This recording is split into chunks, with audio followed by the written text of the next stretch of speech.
Good evening, sir. Good evening.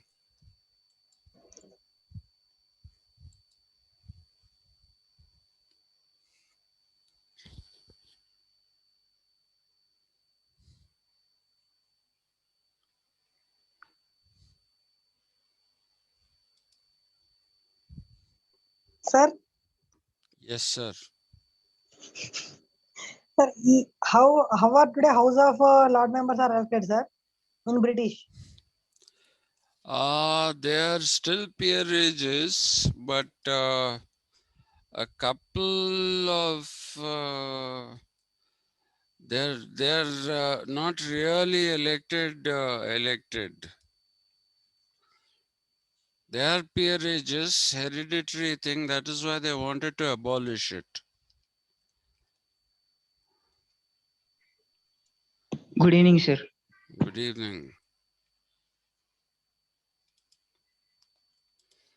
That is why they wanted to abolish them. That means till today they are trying to abolish that thing only. Sorry? I mean, till today they are trying to abolish that thing. No, they were not really trying seriously, but they tried some time back, and they're doing it. They couldn't succeed because they don't know. Because after all said and done, they do still have a king and queen, right? So because of that, um, we don't. They are. And they do stick to their traditions. Uh,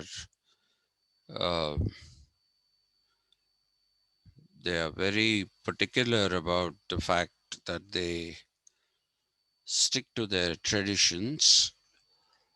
And given the fact that they don't have any powers left now, so it's it's okay. I mean, they are there. They are there. Sir, if till there are peerages, then that means uh, British can't able to make any land laws, no, sir. I mean, amendments for lands and about landlords. No, because that can be done. First and foremost, they have not done it. And please see what it calls itself. It calls itself a United Kingdom. Okay? It doesn't call itself a republic. We call ourselves the Republic of India. Okay? Our passport, if you look at it, it says Republic of India. Their passport simply says United Kingdom. So they're still calling themselves a kingdom.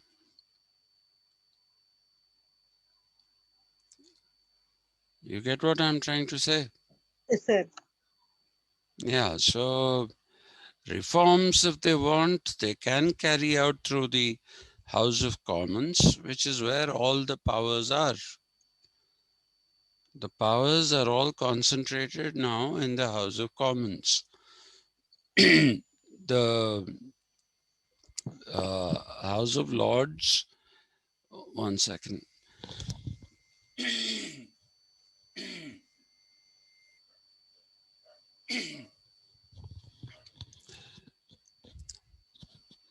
The House of Lords is a ceremonial thing. Okay, much like our Rajya Sabha. Uh, what powers does the Rajya Sabha have? Doesn't have any powers, right? So it's the House of Commons. It is the Council of Ministers. which matter.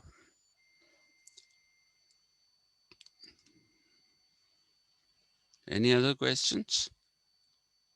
So then how can we call it as a, I mean, mother of republics, I mean, mother of democratic country? It's not I mean, mother of democratic countries. then It who is a taught democracy? mother of parliaments, because Mhm. the first ever parliament was established in this particular country. It's not the mother of democracies. It is not. And today I shall talk to you about the United States of America, and I shall show to you that even in, everybody says the two biggest democracies in the world, India and the USA. How is the USA even a democracy? Hmm? People don't even directly elect their president. Okay, we also don't elect our president, but our president doesn't have any powers. He gets his powers only in a discretionary situation. I mentioned that Neelam Sanjeeva Reddy. Uh, he saw that the Janata Party had lost its majority, so he dissolved the house, but he cannot exercise any powers. Even if you impose what is called precedence rule, it is actually the rule by the center. Okay, and they rule not through the president, they rule through the governor. At the ground level, it is the governor who implements, who sends the um, reports of how things are, and it is on the basis of that that the central government acts, right? So it is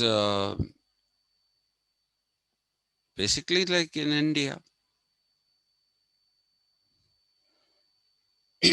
Sorry.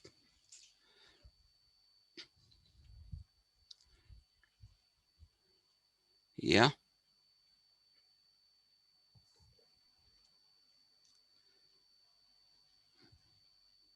Any more? No, sir. Okay. So today let's do, in order to contrast. Now, I hope you have understood that the reason why I sorry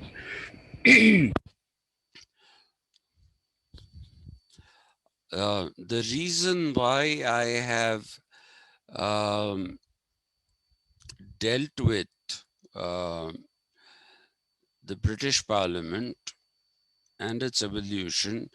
See, you, even after the whole thing, you asked me, how is it the mother of democracies? It's not the mother of democracy at all. Okay, and the process of democracy, as opposed to us, is we had this Big Bang democracy.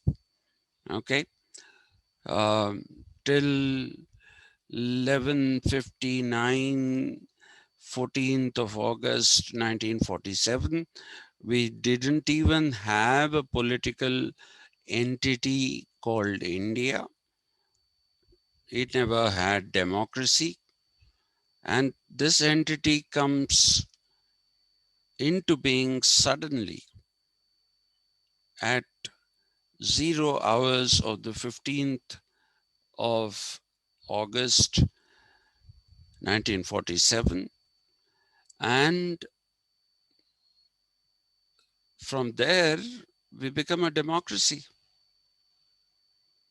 We don't have this. Our parliament has always been a legislature. Okay. Even before we became independent, we had a legislature. The Constituent Assembly is considered the first legislature of our country.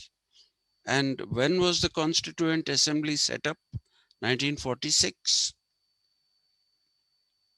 Okay, when Clement Attlee took the call, Clement Attlee was the Prime Minister of England. And when the Labour Party came to power, and when he took the call to give India its independence, he took the call in the sense that they really didn't have the resources to continue administering India. So we find that Clement Attlee thinks it best to give uh, independence to India. And the moment that decision is taken, you have elections for a constituent assembly. That's the reason why it is considered the first legislature. It was an elected body, and it was it consisted of one main drafting committee, of which Dr. Ambedkar was uh, the chairman. He didn't write the he didn't sit and write the constitution as many people believe. Okay, he he didn't write the constitution. There were different subcommittees dealing with various areas, and these subcommittees, again, people will tell you that ours is a hodgepodge of various different ideas. We took fundamental rights from the US, we took the preamble from the US, and then we talk about the fact that the directive principles of state policy came from, uh, you know, the directive principles of state policy came from Ireland, and the three-tier government system. I'm not calling it a federation because nowhere have we called our country a federation. Okay, we haven't called it a federation. We have only called it a union of states. Incidentally, the United States of America also calls itself a union of states. But look at the offices that they have. They have the Federal Bureau of Investigation. Okay, and there was a time when in that is, I'm going to come to the United States now, but just before going there, there was a time when each constituent state of the United States of America had a constitution of its own. It also had what we would call, uh, uh, you know, a system of governance which was its own. So even today, that is there. You will see that some states in the United States of America have the death penalty. Okay, and these states which have the death penalty, some of them have the electric chair. Okay, uh, where you know you're made to sit in a chair and very high voltage is passed till you die. Some of them decided that this is a very inhuman way of killing people. So when they went for the death penalty, they went in for the lethal injection.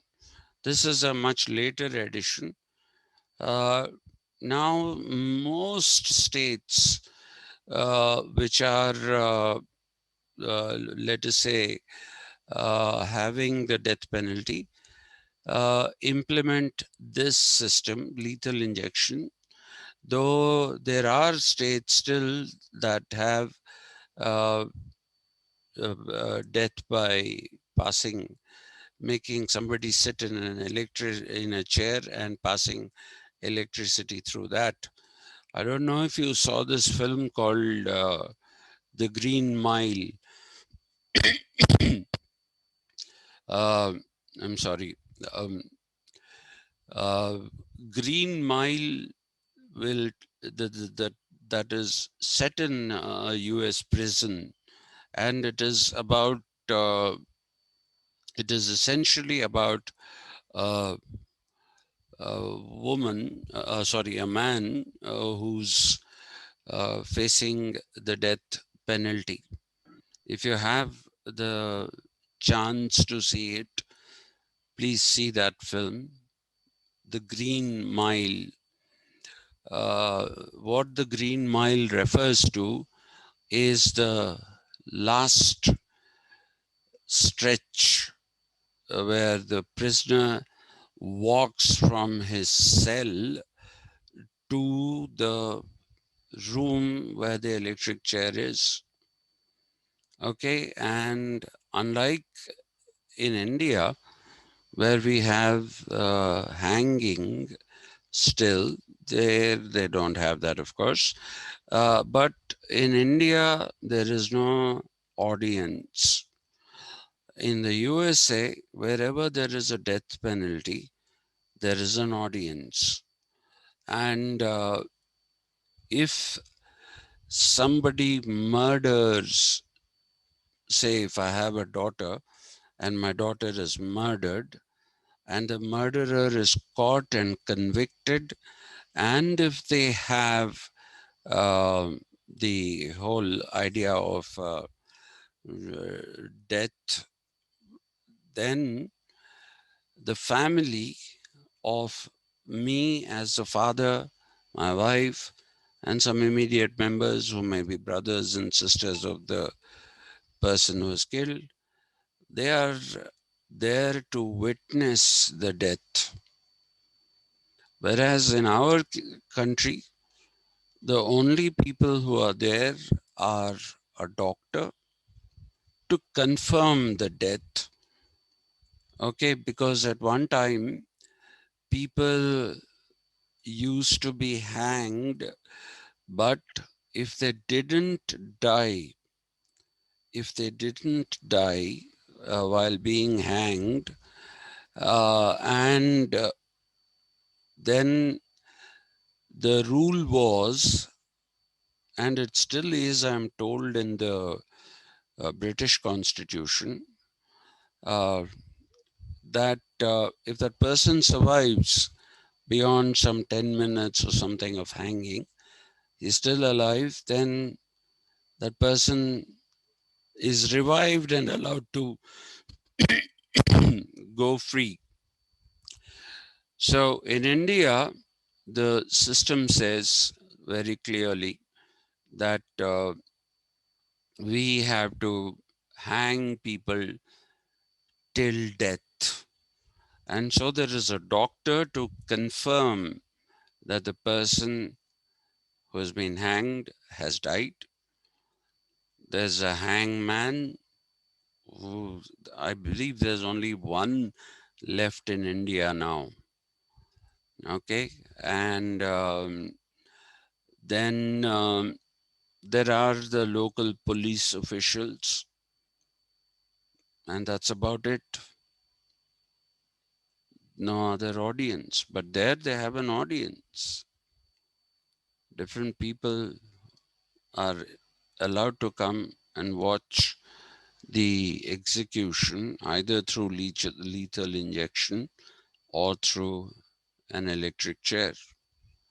But there are many states that do not have a death penalty.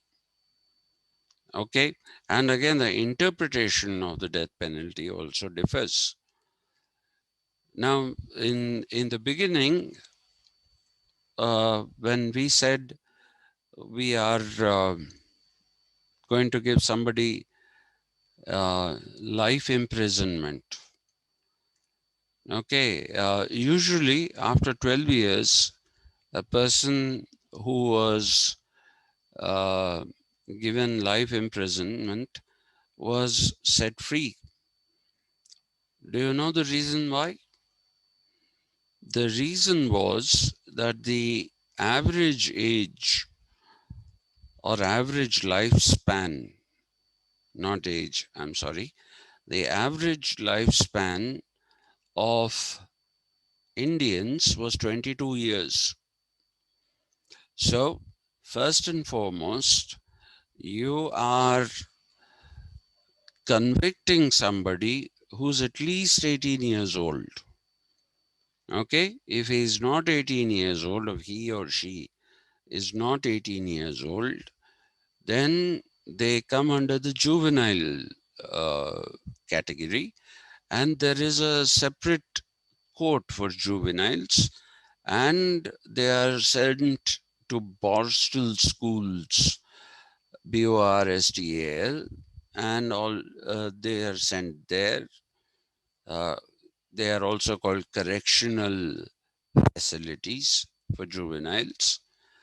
Uh, now, if at 18, if you were convicted for life, and if the average lifespan was 22, the chances of you making to ripe old age were very few. So after 12 years, if they had good conduct, if they didn't do anything, they used to be set free. Life prisoners of life. Now they have changed the constitution. There's been an amendment. Now people will say if you're jailed for life, you have to die in jail. But the Americans have a different way of doing this. They don't say jail for life. Very few states actually say that you have imprisonment for life. Most of them give you the number of years, okay?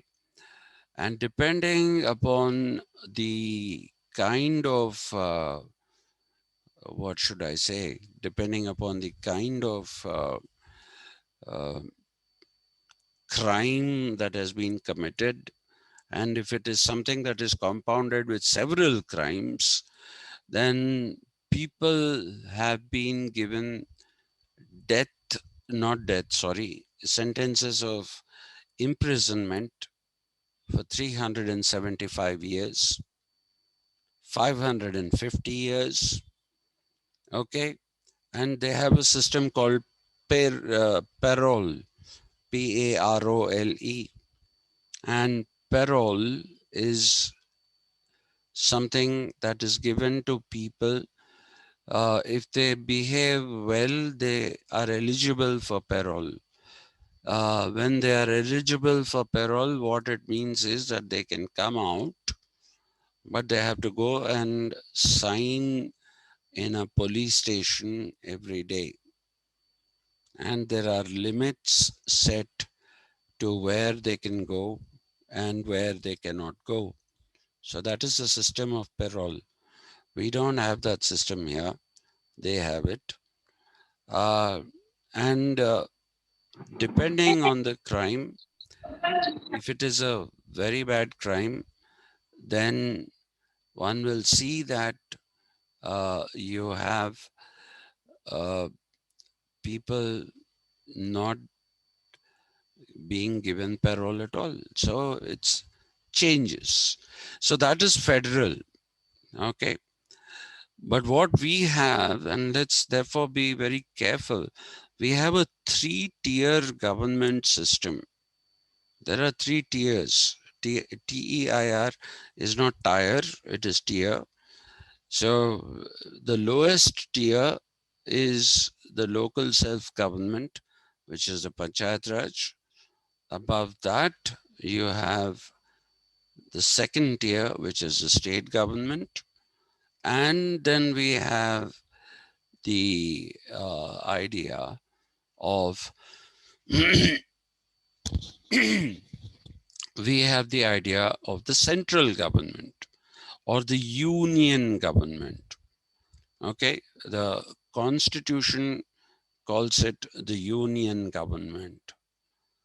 Okay, so we have borrowed some features. This particular feature came not fully but partially because Canada has a proper federal system compared to I'm sorry, just give me a minute. I don't know what's happening.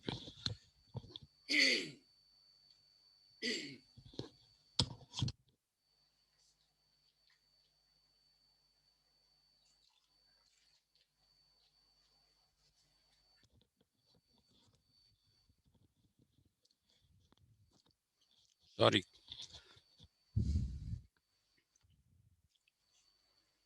Yeah.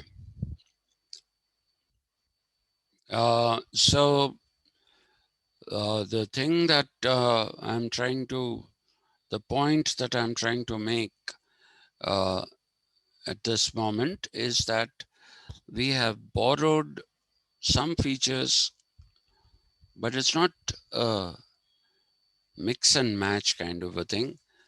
Most of it came from that Government of India Act of 1935, but it didn't come as bring it here and put it. It wasn't that. There were deliberations on the Government of India Act of 1935, and a lot of provisions which were there were removed from that. And there is no necessity to always remove things. So some things are not removed, but that uh, you have to remember that our constitution is our constitution ultimately. Okay, and it's not a document that one needs to be ashamed of. We have a proper democracy. Now I'm going to start talking about the US, and you'll see that when we look at how the US, first and foremost, came into being, uh, we will see that, there is a complete difference in the way in which England, the point that I'm actually trying to make is that the offices that we are familiar with, okay, the offices that we are familiar with, the office of the Prime Minister, the office of uh, Minister, okay, all these were not deliberately created. It's not like somebody said, let's sit down and see how we can create a system of governance. It isn't that which led to the parliament becoming a legislature, Britain becoming some kind of a democracy. It is definitely a democracy. Okay. Uh, though it clings to the relics of the past. I wanted to tell you that it was history, the necessities of history that led to the emergence of various institutions and their various different offices, various different types of governance. And there is also one thing that you need to understand, that there is a difference between causes of origin and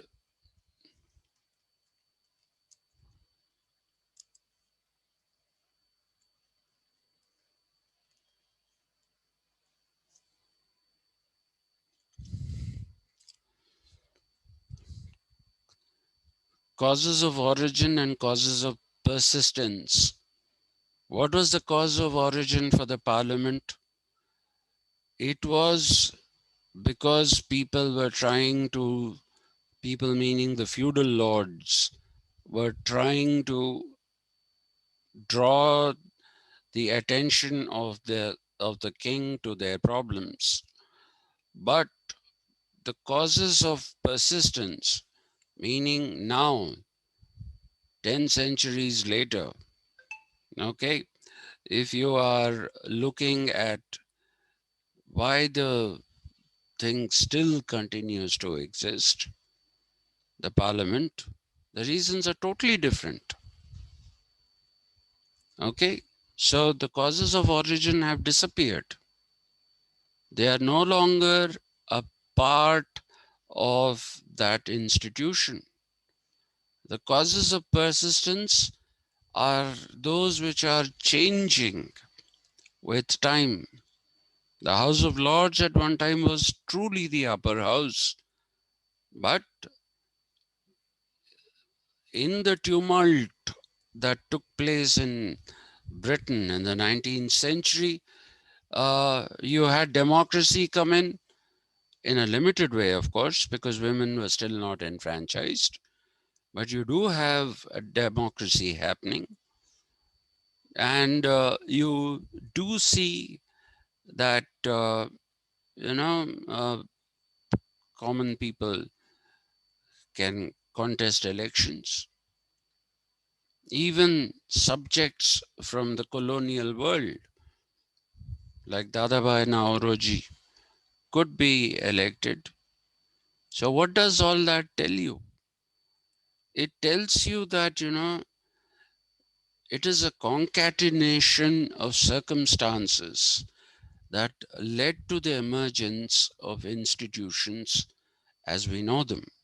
And the reason why I am dealing with these is for you to understand. This is what I'm doing in simple words, can be called simply uh,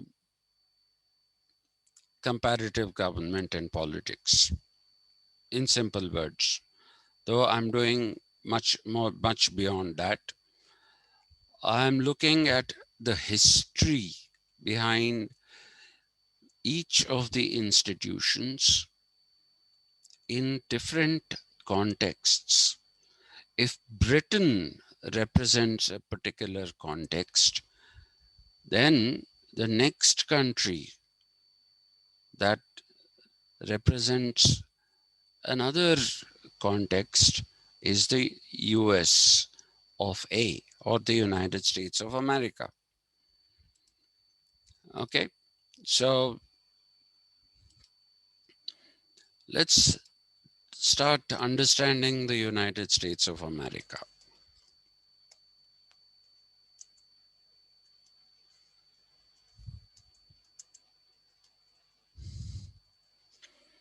How many states were there originally in the United States of America? 56.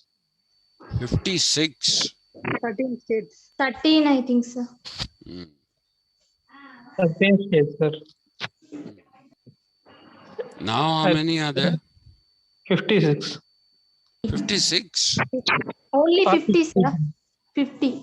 No, 50. I read that now Washington DC is being considered as a separate state. Though they haven't, it's a proposal still. They haven't passed that. If they pass it, it might become 51. Otherwise, it is 50. You're right. But the original number of states were 13. And what were these called? These states?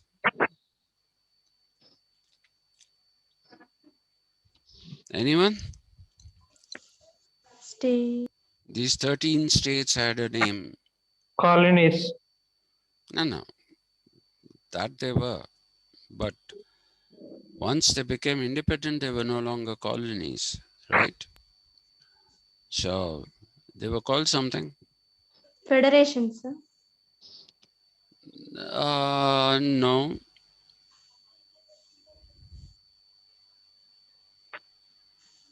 They were called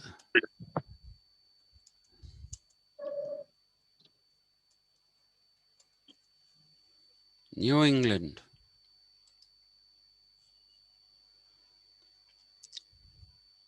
Okay.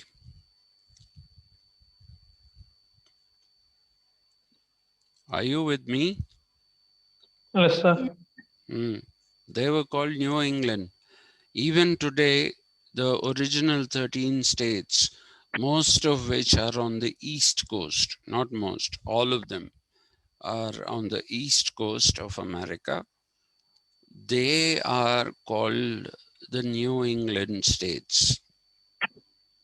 Okay. And there they use the word Commonwealth. I think I told you this the other day. Okay. When there is a case, like in the case of India, if there is a case being fought in a court of law, then you'll say so and so, and if the other party to the litigation is the state, then you'll say the state of Kerala or the Union of India. Okay, that's what you'll say. But there they say in the New England states, they say the Commonwealth. In the rest of the country, they basically say the people, okay, versus the people. So and so versus the people. They don't say the United States of America. It talks about the people. Okay, and there every district has a DA or a district attorney.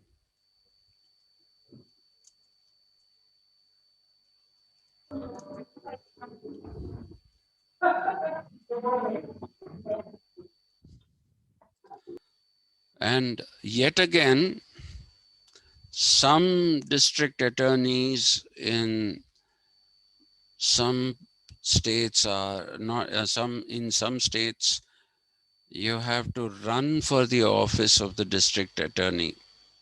You're elected by a group of people. In other places, they are appointed. Okay, but there are still some states, I think there are 5 states or 6 states, where district attorneys are not appointed, but they actually have to be elected. Okay, and each of the states has its own Supreme Court. And so the foundations of the United States of America are very, very different from the foundations of India and Britain. Okay, so let's start our story of the United States of America with these 13 New England states. Okay, and let's start with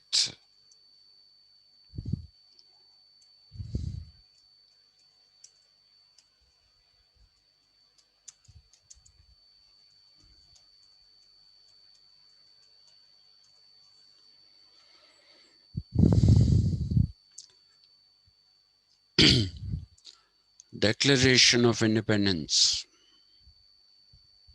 How many of you have heard of this? Yes, sir. 1776. Yeah. Yeah. Okay. 1770.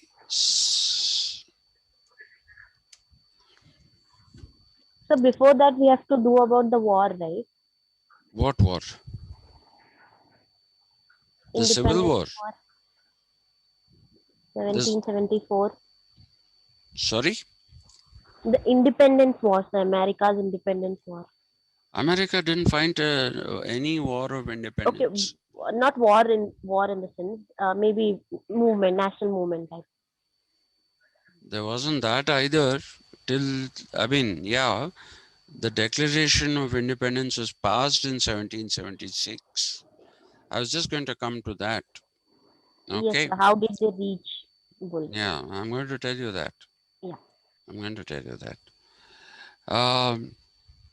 The Declaration of Independence of 1776 is the culmination.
Okay.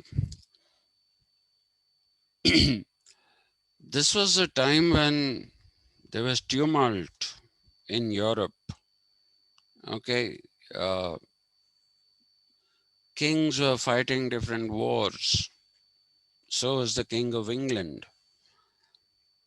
And feudalism was dying, decaying. And this is also the century where you see the birth of capitalism, which is the next story. I mean, once I finish with the United States of America, I'm going to talk about nation states, how they came into being, and how all the existing theories which try to say they are formed on this and this basis are all rubbish. Okay, so they were trying to tax colonies in America for money because they were not able to produce sufficient money in England itself. Okay, and by then they still hadn't established a severe enough form of colonialism in countries like India. They didn't have so much territory under their control at that time that they could do the taxation of this country or other countries. Okay, colonialism did not begin as a conquest. Please remember that. Colonialism began as search for new markets. It didn't begin as conquests. And you must understand that America is also a former colony. Okay, it is, most of the South American countries are colonies of the Spanish nation. And yet again, I would ask you, I make a strong recommendation to read this book by Neil Ferguson.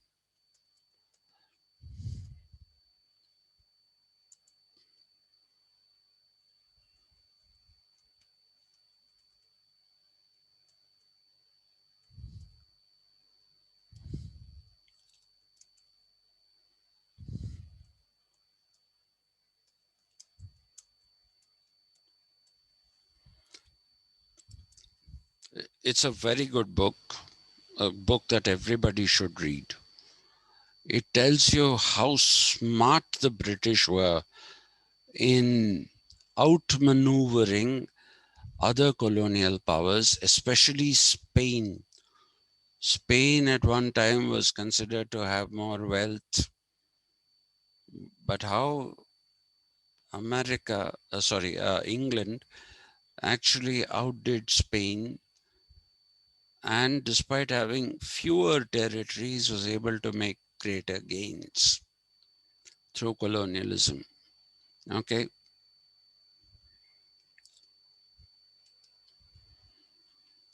All right. So if you look at, I seriously ask you to to actually read the book. It's not written in a very heavy manner. And I don't know if you noticed, this book copies a title in a different way. There is a story about the human race, that which is set in Darwinian theory. Do you remember the name of that book?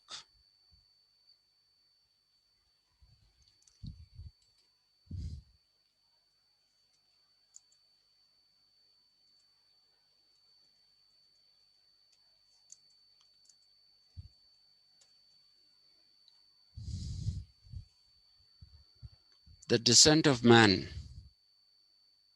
Has anyone heard of this book? No, sir. No? Yeah. It is a Darwinian story of the evolution of the species.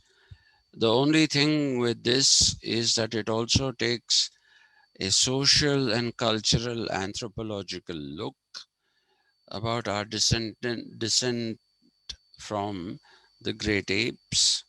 So it compares the kind of societies that the apes have and how we have. Okay, but it is basically a book about how man and human being, that is, came into being what he is, not just as a biological being, but also as a social and cultural being. Culture, well, let's just simply use the word culture, because culture will reflect on the whole idea of the social, the economic, and the political. Okay, when in social science, please remember that when we talk about cultural factors, then we are talking about uh, those things that pertain to the social, the economic, and political practices. They don't refer to the fine arts. Okay. Uh, but one can have, I think I did have a discussion on what the word culture itself means, but I'm not going to do that now. We'll talk about that later. Let's get rid of these. Right. So since the taxation was becoming a nuisance, um, the country wanted more and more taxes from the colonies in America. The other colonies were not yet under their stranglehold, which they came into later on. Okay, so there was a problem, and finally, a decision was taken by a number of people. Of these, the most important are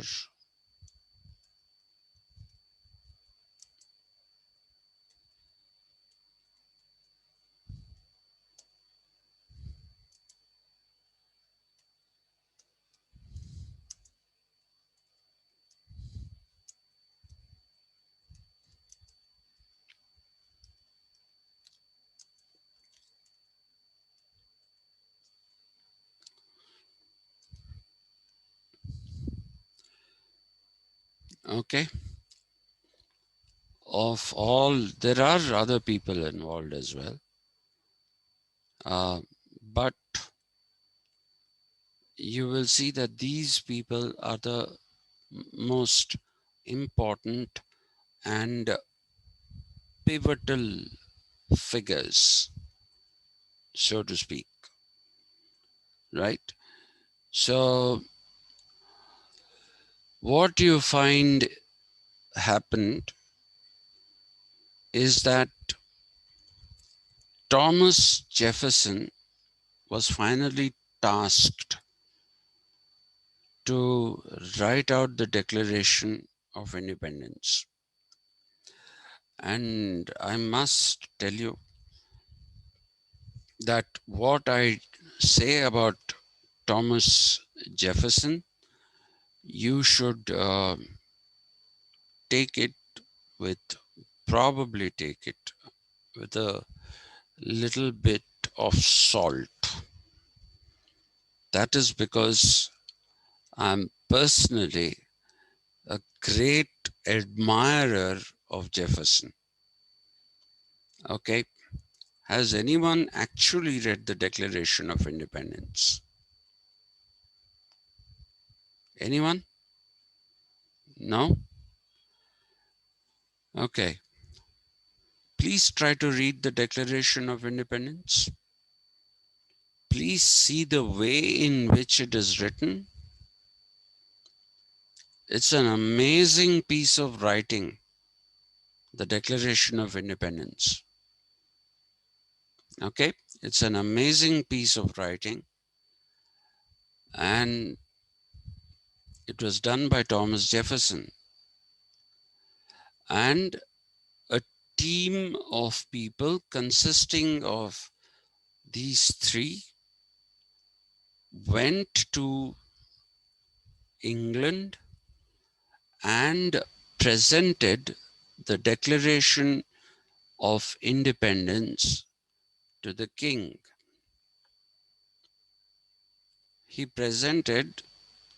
They presented rather, sorry, the Declaration of Independence to the king. And the king basically told them that he was not interested in this document. He said, you can do whatever you want with it, not my business. So you can go back. So they went back to the United States of America and said, we are now an independent country. And they said that we are no longer subjects of the King of England. And they basically called themselves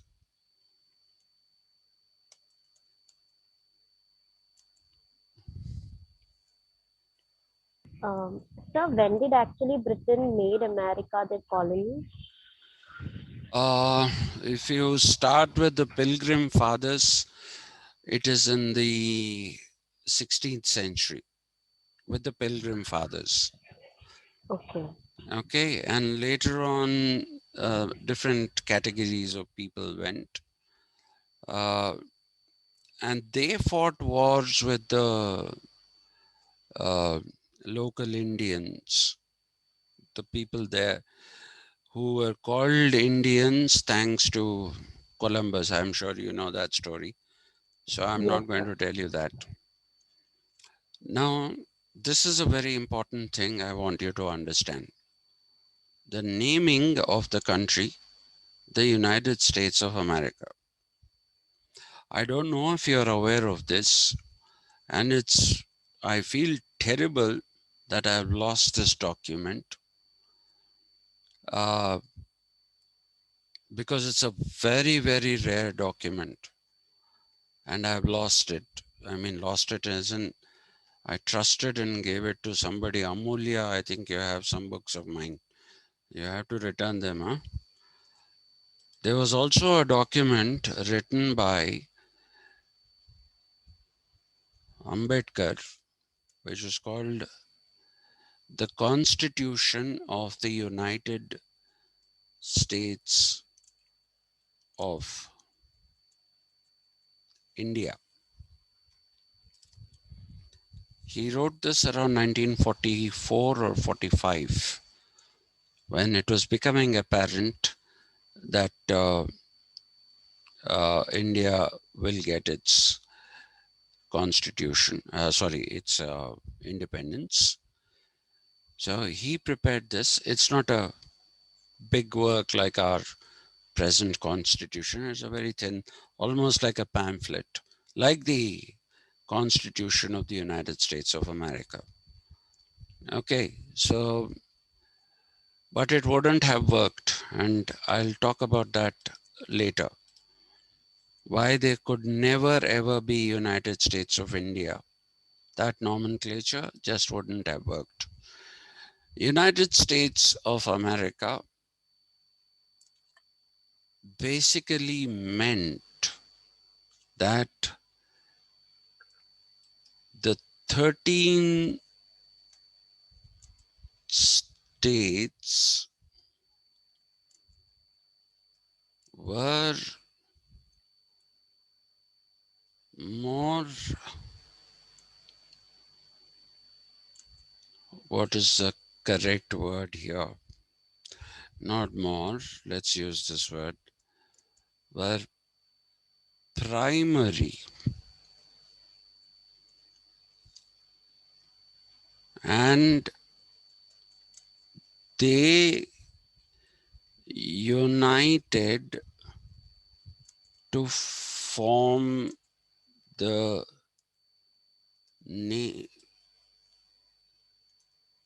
nation state called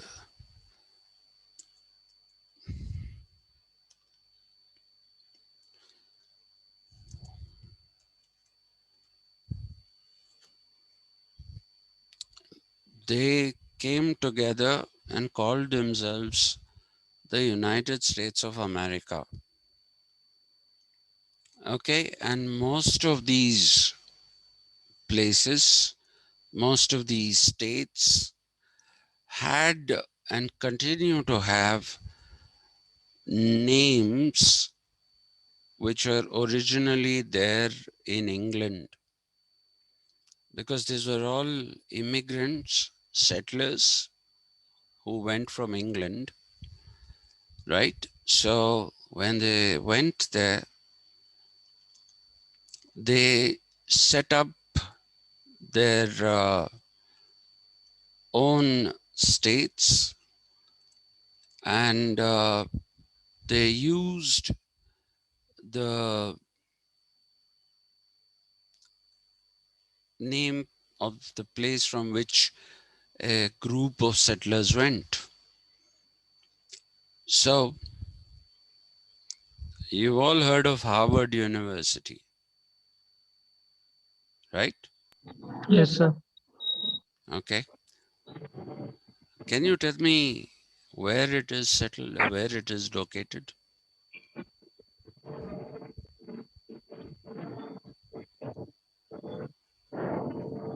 The place in which the Harvard University is located.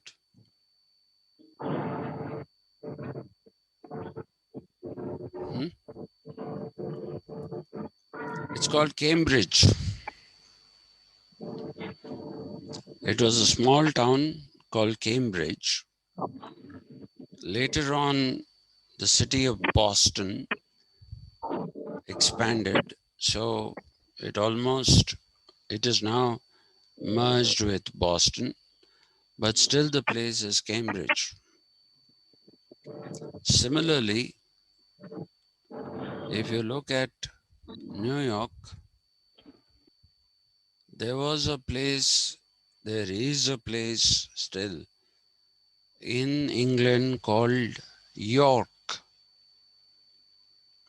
There, when they set that up as a state, they called it the state of New York. Okay. And then they also set up New Jersey. Jersey is something that is there in the USA, in England. You also have that famous Jersey cow, right? And New Jersey was nothing but people who went from Jersey and settled there. So it became New Jersey. Connecticut, it's there in England. Connecticut is there in the United States of America. Now let me ask you something.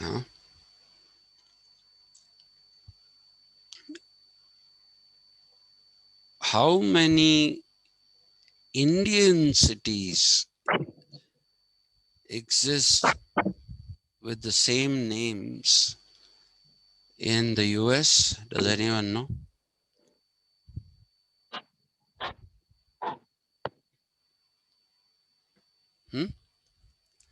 Anyone?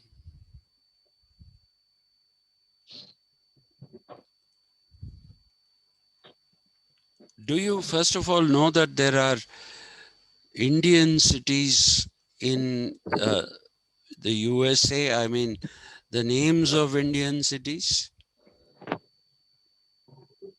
Sir, Rajneeshpuram. No. Where is that in India? Rajneeshpuram. No.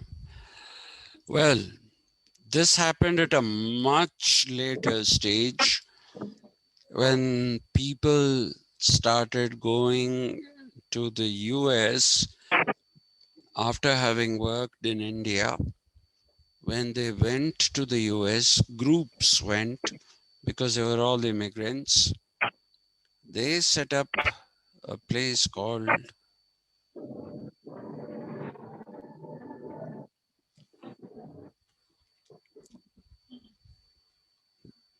they now don't pronounce it as Delhi.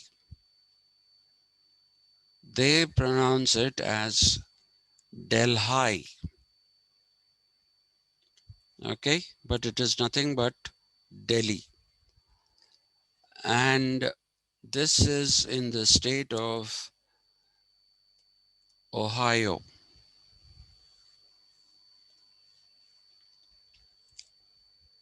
I once had a teacher who claimed that he studied in the University of Ohio. And I was a very naughty student. So I told him, I doubt if you studied in the States. So he said, why? I said, if you went to the States, how are you trying to tell me that you studied in Ohio? You would have known that it is called Ohio. Even I know it. The other city, which is named after an Indian city, is this in Oregon.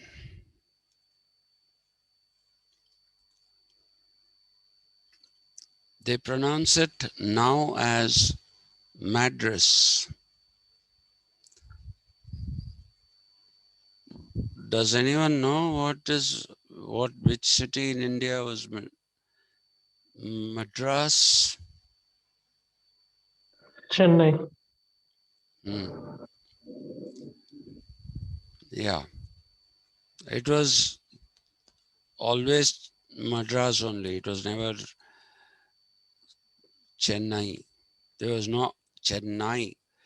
If you look at the history, you will see that there is a Madrasa Patna, You have the Adayar River. On one side, you have the Madrasa Patna, because there was a madrasa. Madrasa is where you have Quranic learning, and on the other side, you had Chennapatna. Okay, so if you look at it like that, then it was always called Madras.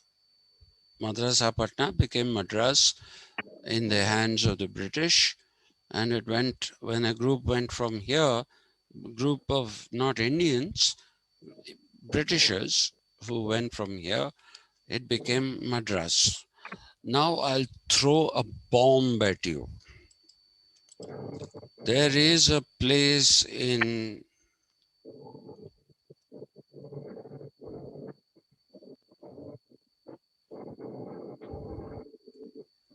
America called Golconda.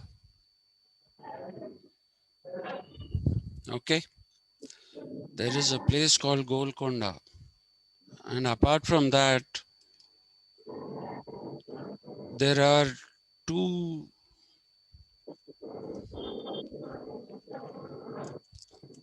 streets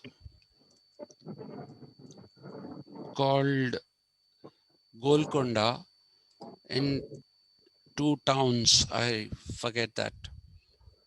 If you don't believe me, go to Google Maps, type that out, it'll show you. So there's also a Golconda there, where Telangana is not unrepresented. Telangana is represented even in the United States of America. There is a place called Golconda, and there are two streets in two different cities called Golconda streets. Anyway, so the So, sir, third, this Golconda, who gave it first? We or they? somebody went apparently from here, Right. and they used this spelling. That's the best part. Americans usually don't use C, they use K. Okay. Mm. Skeptic, they write SK. Right. But even now, Golconda is still written there with a C. The only place that I know where Golconda is written with a K is at Golconda Hotel in Masab Tank. That's the one where they pronounce it, they write it with a K. So apparently some people who were here also went. So that's amazing.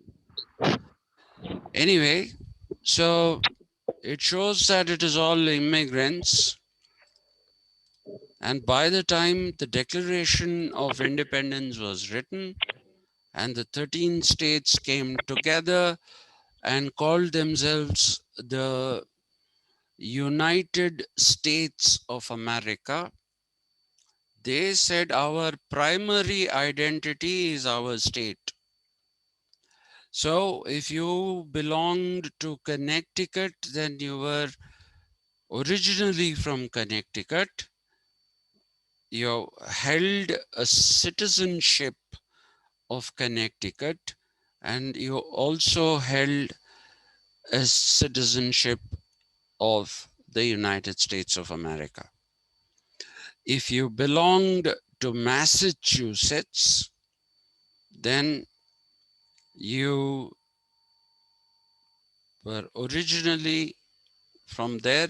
So you had your main citizenship or primary citizenship was Massachusetts, and then your secondary citizenship is the United States of America. Okay, and what you must understand is till the 19th century, till the late 19th century, this system continued, and the governors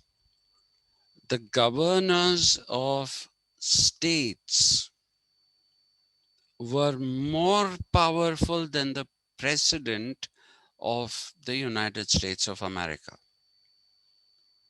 That only changed in the 20th century.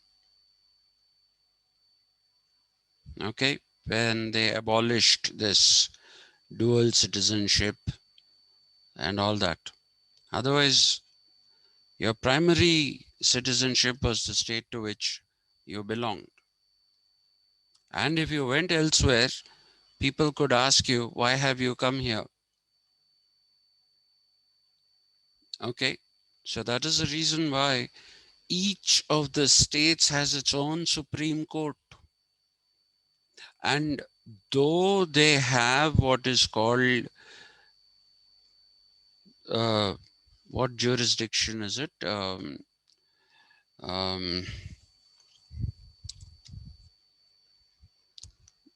God, how did that? Appellate jurisdiction. Thanks. Technically, you can, if you're not satisfied with the judgment given by a court in,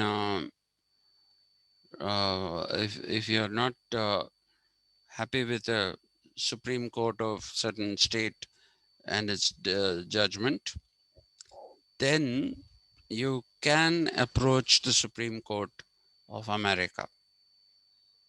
But the interesting part is, it is not incumbent on the Supreme Court of America to take up a case that is still being disputed when a judgment has been passed in the Supreme Court of a particular state.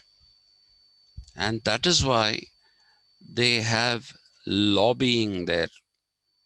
The whole idea of lobbying came from this building. The Capitol, for some strange reason, they write it with a no. Okay, the Capitol, well, I wish I could draw, but how does draw?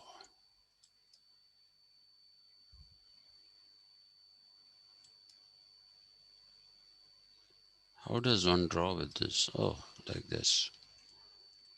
Yeah.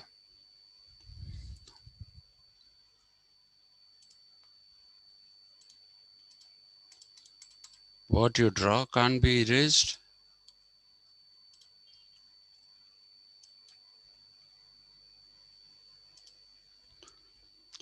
So you have this.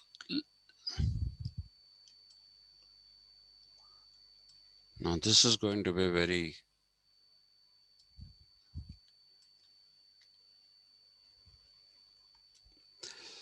Right, I am Neanderthal man. I think I should accept that and stop this. See, so this, if you take this as the facade, this part, okay, in the center you have the office of the president, which is the executive, and on the left side you'll have the Congress, which has two houses, the House of Representatives and the House of and the Senate. And on the right side you will have the Supreme Court of America. This model of the Capitol is followed in every state. Okay, it's like this, you know, a semicircular kind of a thing.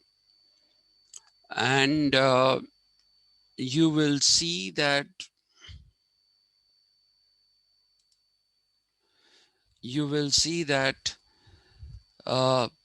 they use the same nomenclature.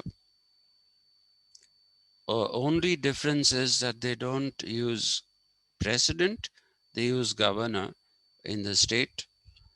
The state legislatures are also called House of Representatives and the Senate, and even the judiciary is called the Supreme Court. Okay, in the capital, that is, of a state. In the capital of the country, there are 9 chairs, whereas in the capital of a state, there are 5 chairs, which means the composition of judges is 5 judges in the states, and in the federal Supreme Court, you have 9 judges. It can be more if they want, but they have decided to keep it that way. Okay, now the thing is, I have exceeded my time. And does anyone want to ask any questions now? Raise any points?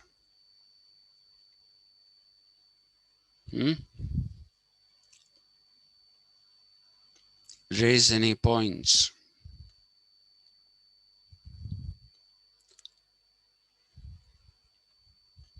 No? Is anyone here, or have you people left? No, sir. Here, there, sir. We are here, sir. I always get this feeling that there's nobody. Huh? Anyway, does anyone have an idea as to which is the largest immigrant community to the United States of America? Which immigrant community, coming from which country that is the largest in terms of numbers? Sikh community. Sikh? I hope. No, I'm talking about To Canada, right? Maybe Indian community. no, We have a it's lot not of the Indians in Indian. the US. The Indians will overtake everyone now. That will happen. Don't worry. But you'll have to wait for some time. Okay. We have a weapon called population. So we Right. can export our population. While other people have to export things, we can export our people. Right? So I won't be surprised if in another 20 years or something, the Indians become the biggest community. And already the Telugus are becoming the biggest expatriate community among the Indians. So there may be more.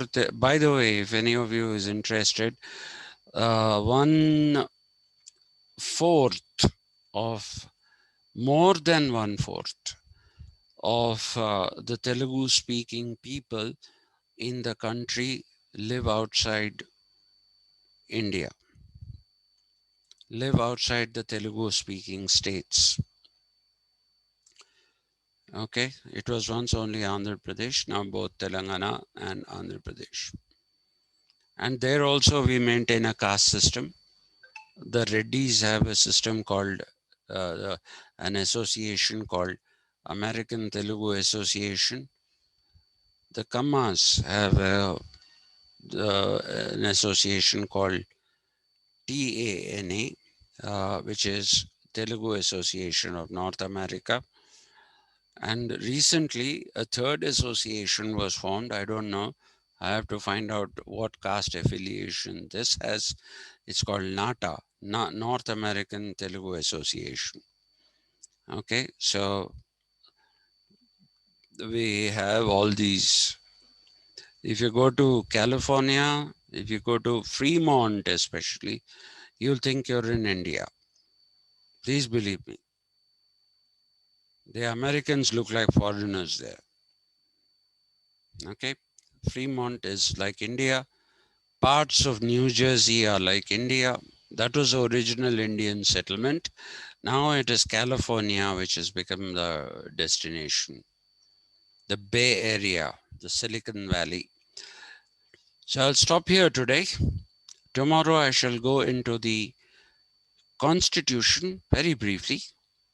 So what's And the answer? answer for? The Oh yeah, immigrant. I forgot about that. The answer for the largest immigrant community is Germans. Oh, Germans are the biggest immigrant community. And let me bring you up to date. Those people who were in the Nazi regime as scientists, engineers, and innovators in scientific research, these people were picked up as war criminals by the Americans and taken to from Germany.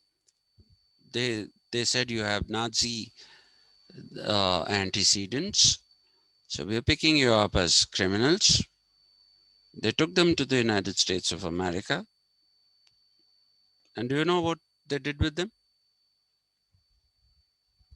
Any idea? Anyone? the Americans with these Nazis. Sir? Hmm? Sorry, I couldn't hear you.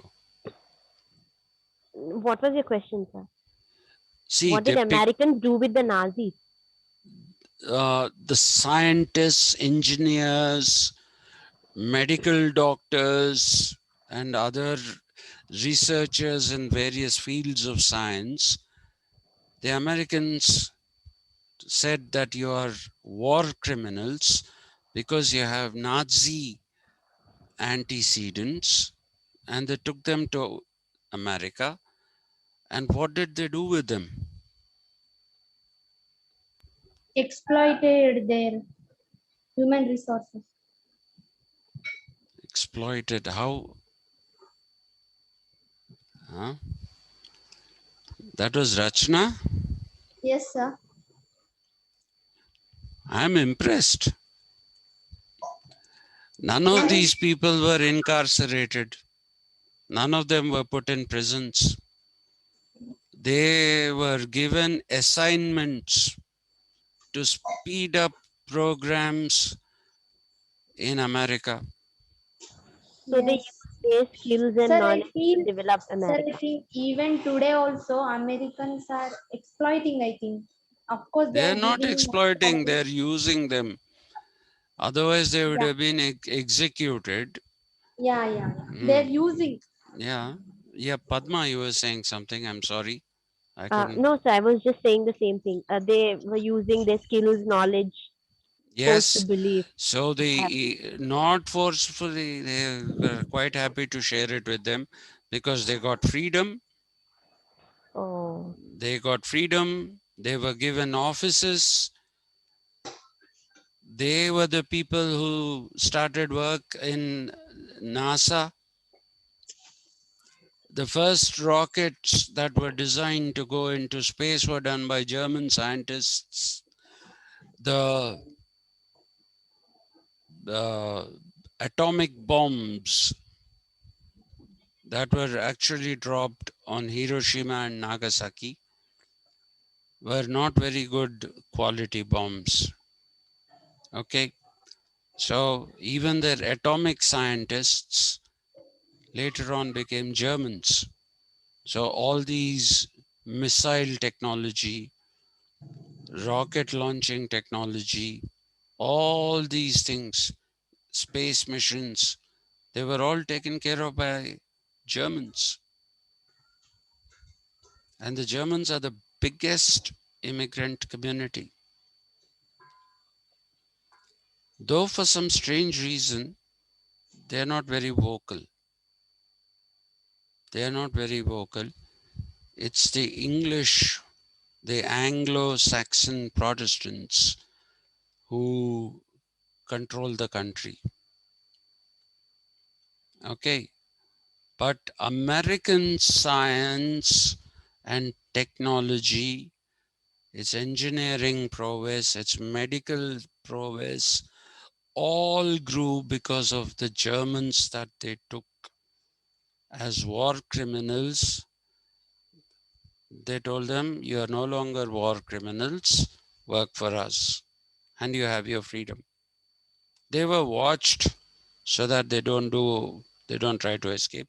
But why would they want to escape? If they went to another country, they would be executed. So the idea that Americans are not to be trusted is a very, very good idea. They don't do what they preach. They don't preach what they do. That's the greatest of Americans. So anyway, so tomorrow, enough of this trivia. We will start off with the Constitution, and you'll hear me sing a few praises of Jefferson, and you'll have to excuse me for that. Thank you. So see you tomorrow. I hope you'll be there, all of you. Yes, sir. Thank you. Yeah, and I want these to be more informal, okay? These are not like formal classes. Let's exchange information which is useful to all. Yes, sir. Okay. Thank you. Thank you, sir. Thank you, everyone. Thank you, sir. Thank you. Thank you.